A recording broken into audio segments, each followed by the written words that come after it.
Hi friends, welcome to Classic Samayal. நம்ம சேனலுக்கு மறக்காம சப்ஸ்கிரைப் பண்ணிக்கோங்க, பெல் ஐகானை பிரஸ் பண்ணிக்கோங்க.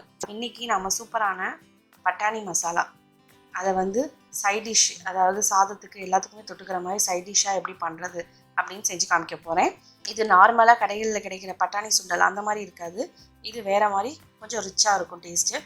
இப்போது இது செய்கிறதுக்கு நம்ம 1 கப் பச்சை பட்டாணி, அதை காஞ்ச பச்சை பட்டாணி எடுத்து நல்லா ஊற வச்சுக்க போகிறோம். இது ஒரு 150 கிராம் இருக்கும். இதை கிட்டத்தட்ட 7லேருந்து 8 மணி நேரம் ஊற வச்சுக்கோங்க. முடிஞ்சால் ஓவர் நைட், ஒரு நாள் நைட் ஃபுல்லாக கூட ஊற வச்சுக்கலாம். இப்போ இது நல்லா ஊறட்டும். இப்போ பாருங்கள், நல்லா ஊறி வந்திருக்கு. இதுக்கு நீங்கள் வெள்ளை பட்டாணி கூட சேர்த்துக்கலாம். இப்போ இதை நசுக்குனீங்கன்னா கடலை நசுக்கக்கூடாது, இந்த தோல் மட்டும் பிரிஞ்சு வரணும். இப்போ கரெக்டாக இருக்குது. இப்போது நான் ஊற வச்ச பட்டாணியை நல்லா வாஷ் பண்ணிவிட்டு ஒரு குக்கருக்கு மாற்றிக்கிறேன். இதை நாம் ப்ரெஷர் குக் பண்ணி எடுக்க போகிறோம். இப்போது அந்த பட்டாணியெல்லாம் குக் ஆகிறதுக்கு, அதாவது மூழ்கிற அளவு தண்ணி ஊற்றிக்கோங்க. ஊற்றிட்டு அதோட கொஞ்சம் தேவையான அளவு உப்பு சேர்த்துக்கோங்க. சேர்த்து குக்கரை மூடி வெயிட் போட்டு கரெக்டாக மீடியம் ஃப்ளேமில் 2 விசில் விடுங்க. 3 விசில் விட்டிங்கன்னா குழஞ்சிரும். 1 விசில் விட்டிங்கன்னா குக்கரில் பட்டாணி வெந்திருக்காது. இப்போது அது வேகிற டயத்தில் நம்ம மசாலா ரெடி பண்ணலாம். அதுக்கு ஒரு மிக்ஸி ஜாரில் 2 தக்காளி சேர்த்துருக்கேன். அதோட ஒரு 1/4 கப் தேங்காய், கூடவே கொஞ்சம் சோம்பு, கடைசியாக கொஞ்சம் கொத்தமல்லி இருந்தால் சேர்த்துக்கோங்க, இல்லைன்னா சேர்க்கணுன்னு அவசியம் கிடையாது. இப்போ இதெல்லாம் அரைச்சி நல்ல ஒரு பேஸ்ட்டாக எடுத்துக்க போகிறோம். பாருங்கள், உங்கள்கிட்ட ஆல்ரெடி இஞ்சி பூண்டு பேஸ்ட் இல்லைன்னா இதோட இஞ்சியும் பூண்டும் சேர்த்து கூட நீங்கள் அரைச்சிக்கலாம்.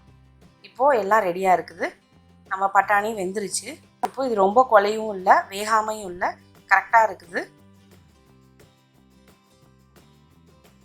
உங்களுக்கு ஒன்று எடுத்து நான் நசுக்கி காமிக்கிறேன் பாருங்கள். ஸோ கரெக்டாக வெந்திருக்கு பாருங்கள். இப்போது இது அப்படியே இருக்கட்டும். இப்போது ஒரு பேனில் 3 டேபிள் ஸ்பூன் தேங்காய் எண்ணெய் சேர்த்துக்கோங்க. அதோட கொஞ்சமாக பிரியாணி இலை, ஒரு சின்ன துண்டு பட்டை, 2 கிராம்பு, அதோட கொஞ்சமாக கடுகு உளுத்தம் பருப்பு, இதெல்லாம் சேர்த்துக்கோங்க. கடுகு நல்லா பொரிஞ்சு வரட்டும். அடுப்பை மீடியம் ஃப்ளேமில் வச்சுக்கோங்க. இப்போது இதில் 2 டேபிள் ஸ்பூன் இஞ்சி பூண்டு விழுது சேர்த்துக்கிறேன்.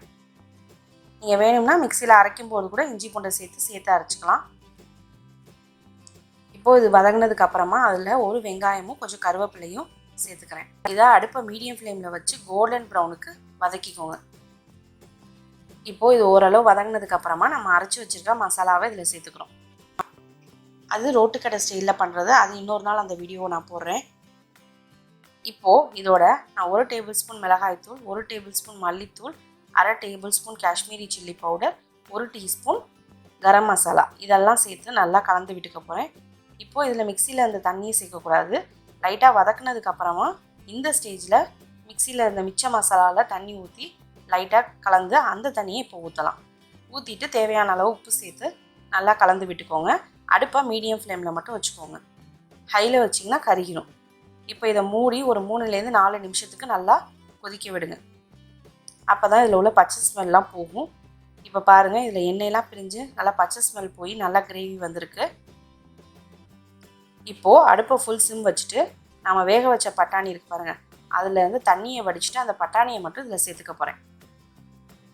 இப்போ இந்த ஸ்டேஜில் உங்களுக்கு உப்பு எதுவும் பத்தலை அப்படின்னா கொஞ்சம் சேர்த்துக்கலாம். சேர்த்துட்டு நல்லா கலந்து விட்டுட்டு இப்போது இதை மூடி அடுப்பை லோ ஃப்ளேமில் 3லேருந்து 4 நிமிஷம் வச்சுக்கோங்க. மசாலாலாம் அப்போ தான் நல்லா இறங்கும். இப்போ 4 நிமிஷத்துக்கு அப்புறமா பாருங்கள், சூப்பராக வந்திருக்கு. இதில் கொத்தமல்லி கொஞ்சம் சேர்த்து நல்லா கலந்து விட்டுக்கலாம். உங்களுக்கு இதே கிரேவி மாதிரி வேணும் அப்படின்னா இந்த பட்டாணியில் கொஞ்சத்தை அப்படியே ஸ்மாஷ் பண்ணி விட்டு சேர்த்துக்கோங்க. அதே மாதிரி இன்னும் கொஞ்சம் தண்ணியும் சேர்த்துக்கோங்க. அவ்வளோதான். இதை நீங்கள் ஈவினிங் ஸ்நாக்ஸாக கூட நீங்கள் எடுத்துக்கலாம்.